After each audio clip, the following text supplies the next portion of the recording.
Hello everyone, True Zero Emissions here. So I was looking at some of the motors I have, and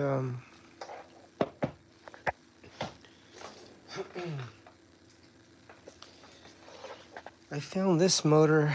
It's from an electric lawnmower, and I noticed that it had, oops, I noticed it had magnets on the inside on the rotor. That could be good for this design. If I could spin that rotor with all the magnets on it in close proximity to a magnet that has the copper winding around it, then I can see if there's any activity in this wire, if anything's happening there. That was the idea. So I'm going to go ahead and place the phone here and just go ahead and see if I can take this motor apart.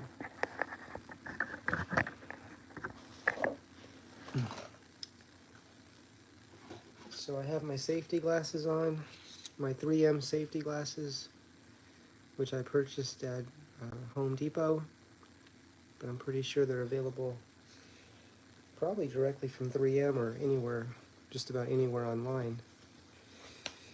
I need to see if I can open this motor up without hurting myself, because this thing has some really powerful magnets in it. And let's go ahead and raise up the video here.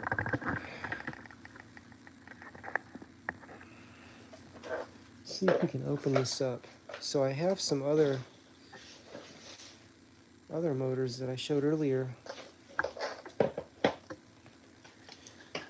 This is a different kind of motor. It's still an electric motor from a lawnmower, but if you notice on this one, this has the magnets on the outside. I mean, it's on the outer part. See, the coils are on the inside, which has the ferrous metal on each of those inside of each of those coils, and then the magnets are on the outside. So this part that turns has the magnets on it. I don't know if you could see them in there, inside there. Those are the magnets in there. So that's one design. So that's a motor right there. This is a really powerful motor. I think this was from a Cobalt. I think this, if I recall correctly, this was from a Cobalt electric lawnmower. And it says 80 volts DC. And this one has the ferrous metal on the outside, and that ferrous metal is also wound with copper wire, but on the inside is the magnets. Let's see if you can see those. This is really hard to turn with my hand. This is very powerful. So because the rotor itself has the magnets, I'm thinking this could be good for this experiment here. If I can somehow modify that rotor or use that rotor in some way so that I can have that. Now it's not going to just be a north and a south. It's going to be north, south, north, south, north, south. So it's going to switch really quick, which means that this will be fluxing very fast back and forth, right? But I want to see if there's any activity in this magnet, and I'm not sure what magnet I'm going to use here. But I am excited about the experiment. So to keep things moving forward, I'm going to go ahead and see if I can take this apart very carefully, because this is very strong magnets in here.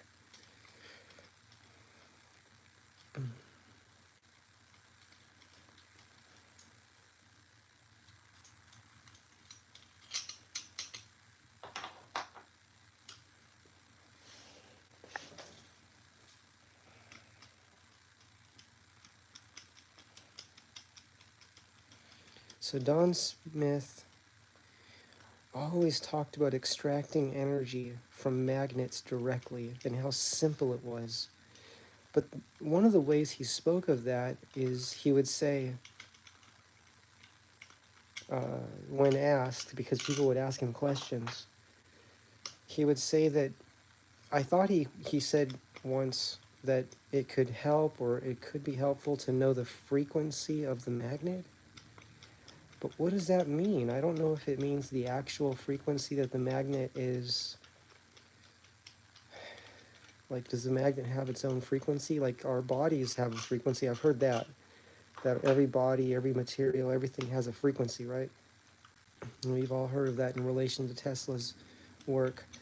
Everything has its own frequency. I don't know if he meant that, but how could we know what that is? And I've heard of people with machines that detect the frequency of something, of a material. So I don't know if that's one approach, or if he just means something as simple as what we rotate a magnet near that.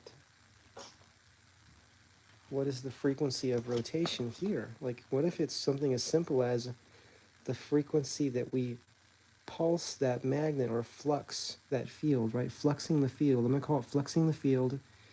Fluxing this magnet field. This is just one magnet right here, right? Which can be a lot of little magnets put together. It can also be that. It can be many little magnets put together.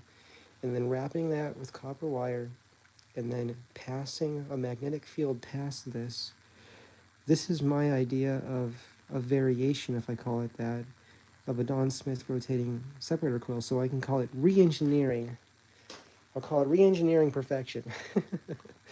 Don Smith was perfection, and I'm re-engineering it. I have to make the less efficient version of that because I do not know. I can't imagine getting 50,000 watts from a couple magnets. I mean, that's what the book says. Don said he was getting 50,000 watts from 2 magnets. Look at that. Isn't that beautiful? So here we can see on this one, we have the magnets on the inside. And I'm guessing it's a north, south, north, south, north, south, north, south, north, south, or that's a north. So that's a north or a south, a north or a south. But whatever it is, it tends to be that one will be the opposite of the other next to each other, right? So if this is a north, then this would be a south.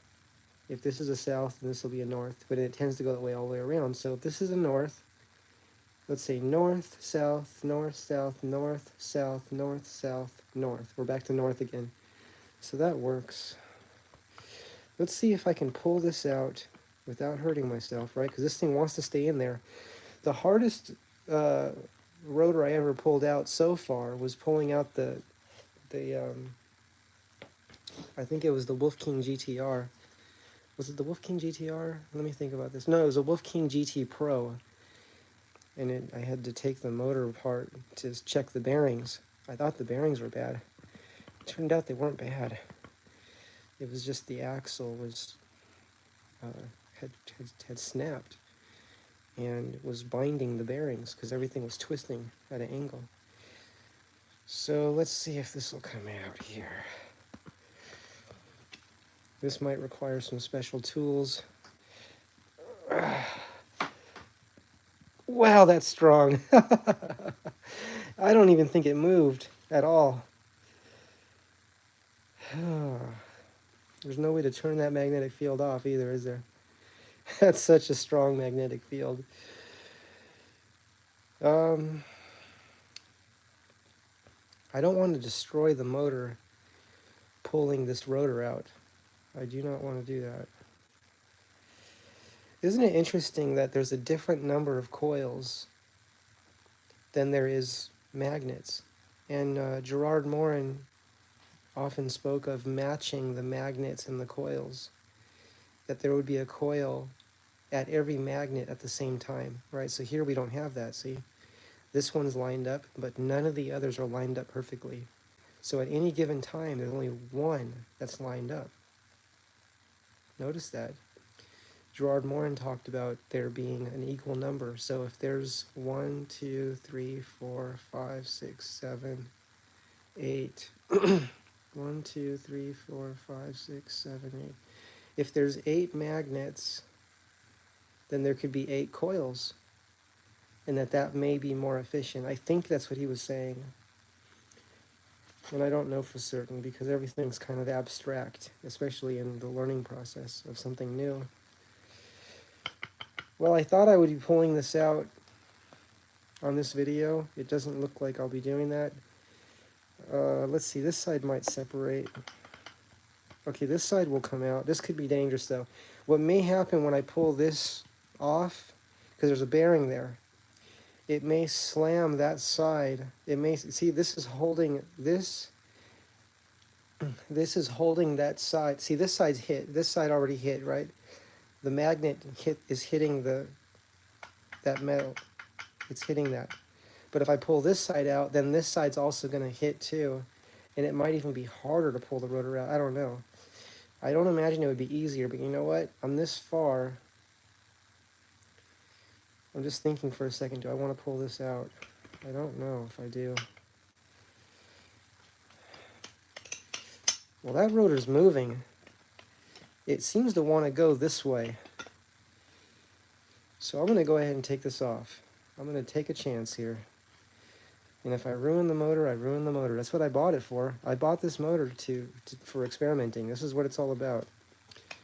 And as has been wisely shared with me in the past, when things get ruined, that could be looked at as tuition. Because we're making our own school here. This is a school of learning on our own. But is it really on our own? Because we're actually studying one another, right? We are looking at what everyone's doing. And then we think of, hey, could we try that? Could we try that? Could we try it differently? What if we do it differently? What if we do it the same way? Could we get different results? Could we get the same results?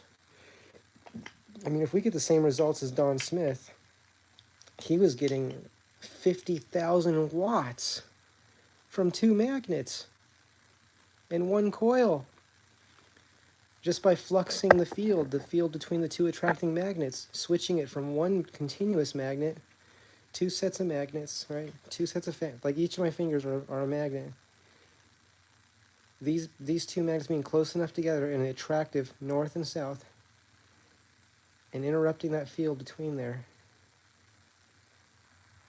so that they switch from being 2 separate magnets to 1 continuous magnet, and fluxing the field, right? Interrupting that field. And the faster, he said, you spin something that interrupts that field, which can just be it can be another magnet, is the more power we get. That's my understanding. So at this time right now, that's what I'm studying and thinking about and researching and experimenting with. And I would like to make, as if you've followed any of these recent videos, I would like to make several different variations of Don Smith's rotating separator coil. Anything that's making that's fluxing the magnet. The difference being, if we look at this as the generator, notice that each of these legs or fingers or whatever you want to call these things, those are not magnets. They're a metal that a magnet will stick to. Notice the magnets are trying to stick to there. But what Don did is he wrapped the actual magnets with copper. So instead of wrapping metal and then changing the polarity back and forth in a metal, he's wrapping the magnets with wire and fluxing the magnetic field between 2 magnets, right?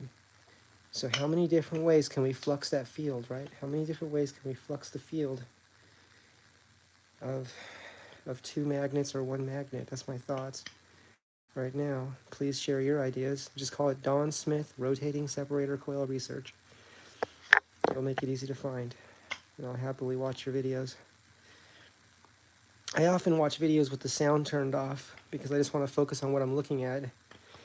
And my teachers all taught me to watch things with sound turned off so that I can see what's happening and see if the pictures are telling us what's happening.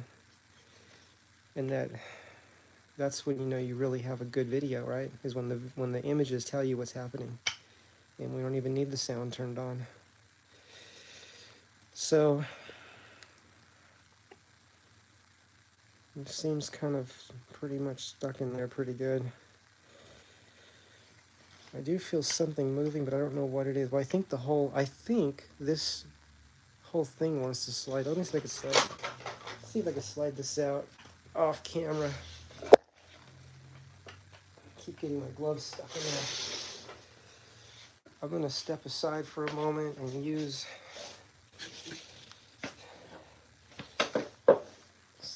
can do this here.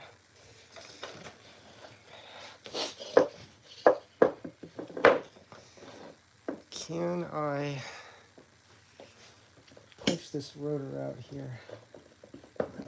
Oh yeah, there it goes. I just pushed it down. That was so easy. I'm going to show you what I just did. I just pushed. I'll do it again.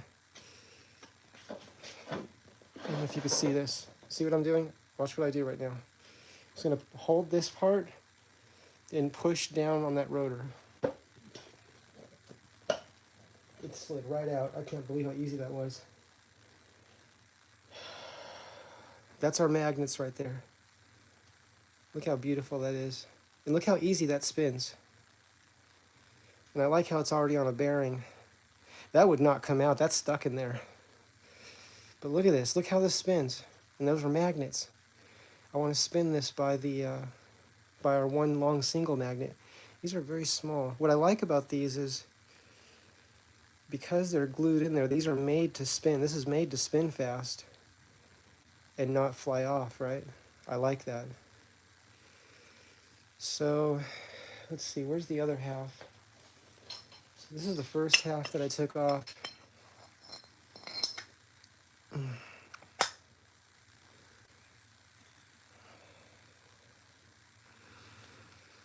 me try turning this around. Oh, that won't work. It has to hold the bearing. But I could possibly try to slide this bearing out more so that can give me more access to those magnets. Because I want to put a magnet close to this now, right?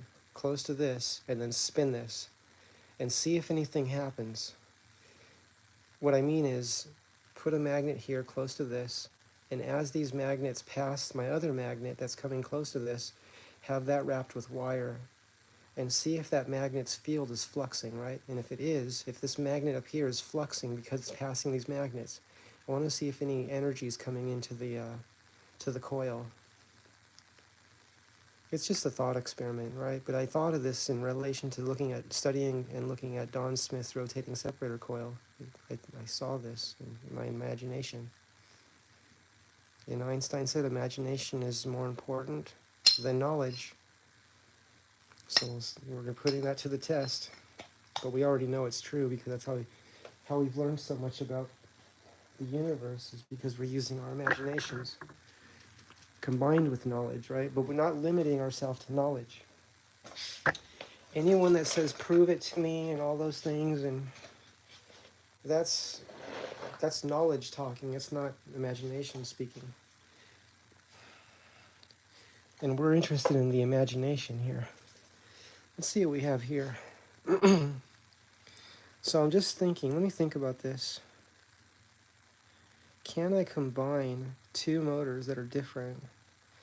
In other words, can I put that rotor in a motor that has, I'm just thinking out loud right now. I have to be careful not to damage these coils. I'll set this like this. So this one has the magnets on the outside. So what if I have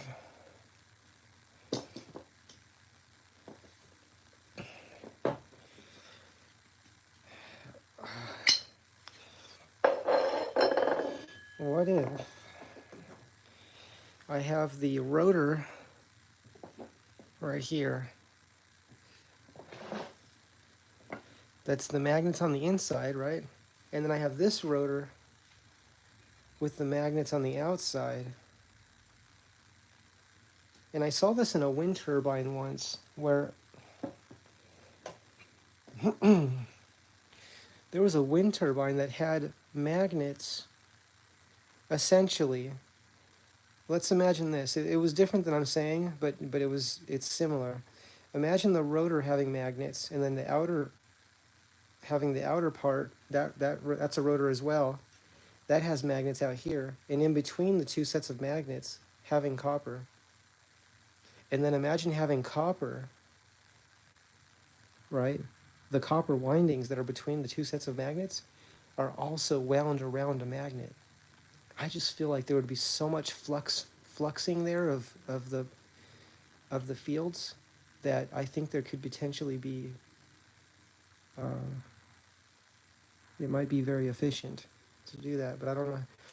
That would take, how would we do that? Sounds like a lot of customization, right? To open this one up, I have to take this nut off here, slide this off.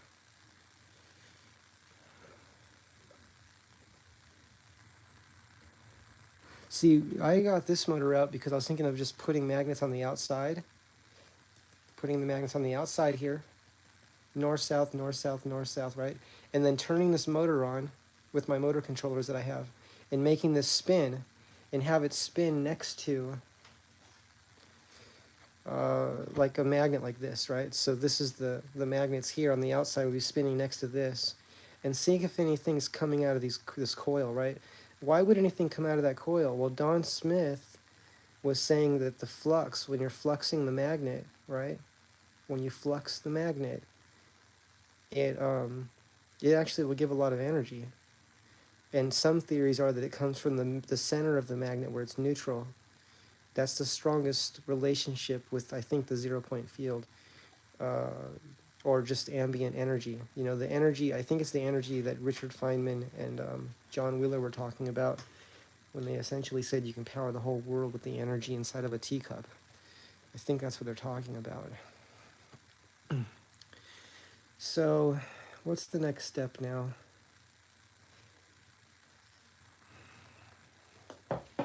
I'm really glad that I was able to get this motor opened up and have access to these bearings, even though this bearing is completely stuck on here.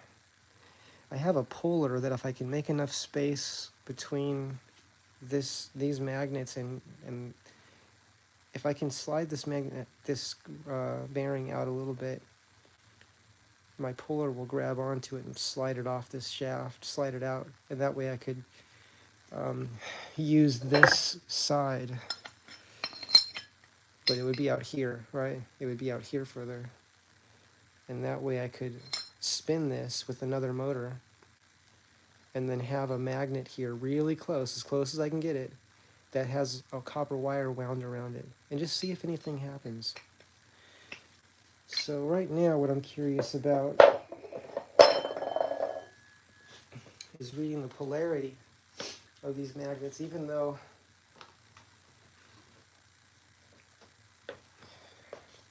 I imagine that it's north, south, north, south, north, south. Be right back.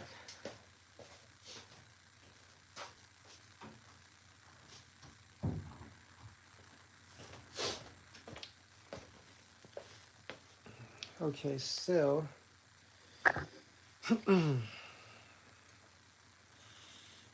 this is my custom battery situation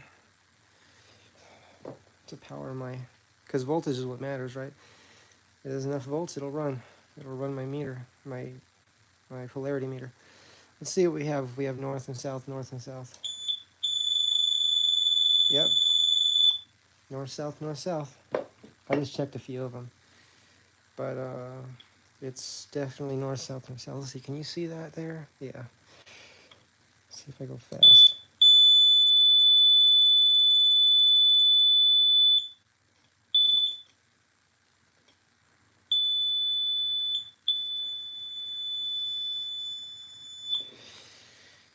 Okay.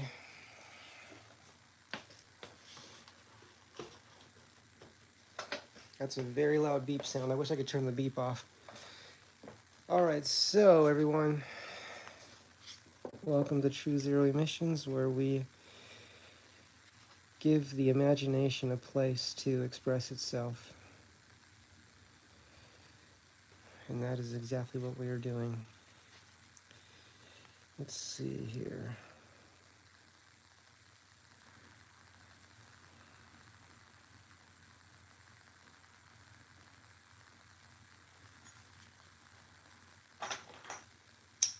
That's a very strong magnet. Wow. Oh, what's this? Is this a magnet too? Well, somehow this over here is also magnetized on this side. This just looks like metal, right? Oh, you know what? I know what this is. This is holding the magnet there in place. This whole thing is a magnet. I didn't realize that. That's holding the magnet on. I see how they did it. I thought the magnet just went halfway and stopped. And I didn't understand this right here. Well, this is something that holds the magnets onto the shaft. I mean, onto this rotor, so they don't fly off. Wow, so that's all magnet right there. That's all magnet right there. All of that. That whole length is that magnet right there. Look at this. It's very strong too. So here's the idea. Let's say I take this metal right here and I wrap this with wire, okay? Well, this isn't a magnet though. This is not a magnet, so no, that wouldn't work, would it? Because then we're right back at what we already have with these motor generators. A ferrous metal, which is what this is, round with copper, right? We already know what happens with that. So the question is, what happens when we take a magnet, wrap a magnet? So if this was magnetized, a very strong magnet, and we wrapped this with copper coils, copper wire, and then got it really close to this, right? But not touching, just real close. And then spun this rotor, right? And got this really close. Well, I could feel that. Wow, that's really strong. Right, like that. Right.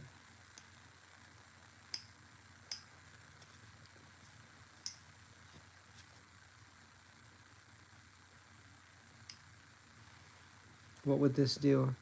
And would it give us more power to have this be a magnet and wound with wire compared to it being a ferrous metal, which a magnet can stick to, but not a magnet, right? That's the question I have. And the test would tell us, right? The actual experiment would tell me that what's more efficient and what has more drag, what slows the rotor down more, what creates more work to do, right? Don Smith was putting milliwatts into his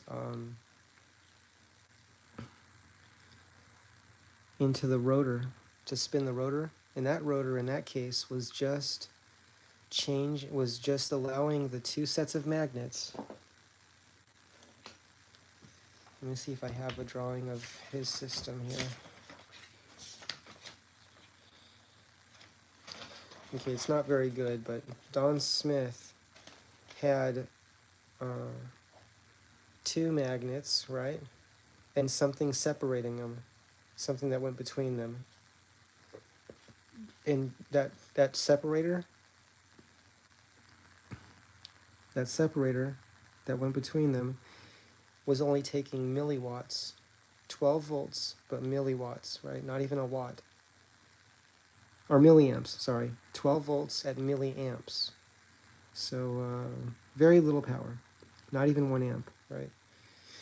So the important thing is that this is a magnet, and they're in the attractive setting, right? So this is north and this is south. They're trying to come together.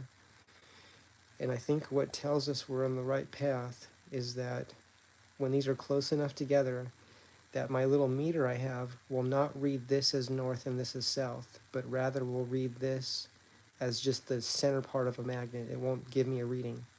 So the north and south will be way out here, right? Here and here. And this will read as one magnet, even though it's separated by space. Separated by space enough to put a separator in there, something that can come between there, and allow them, when it's in place, to become two magnets. And that switching back and forth, fluxing it, Don Smith called it fluxing. Fluxing that back and forth allowed a coil around this, and then the same wire going over here and then going around this, to have 1,000 volts at 50 amps. Just from the two magnets. And these magnets were approximately 2 inches in diameter. They were neodymium magnets, 2 inches by I think around 4 inches, right?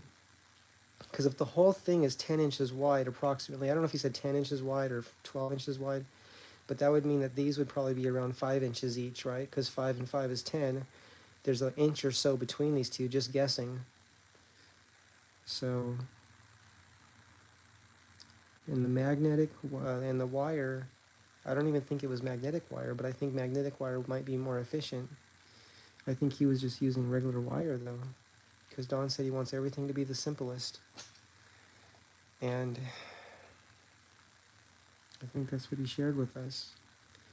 So I'll keep working on this, and I'm just thinking through about what I'm going to do with this, but I wanted to take that motor apart on a video so that I could share with you my thoughts, my most recent thoughts. But this does look like it could be it could potentially be something good for this experiment, but I don't know if if the north-south, if that's too fast. I don't think it is. I think that's good, because we can flux, I mean, we can shift that magnetic field. Whatever magnet comes close to this can be shifted back and forth very quickly. And I think Don was saying the faster of the fluxing is the more energy we get. So that would mean in this case, the faster I spin this, if it works, right? If it does do that, if it does create that effect in the magnet. I'm just going to use one magnet.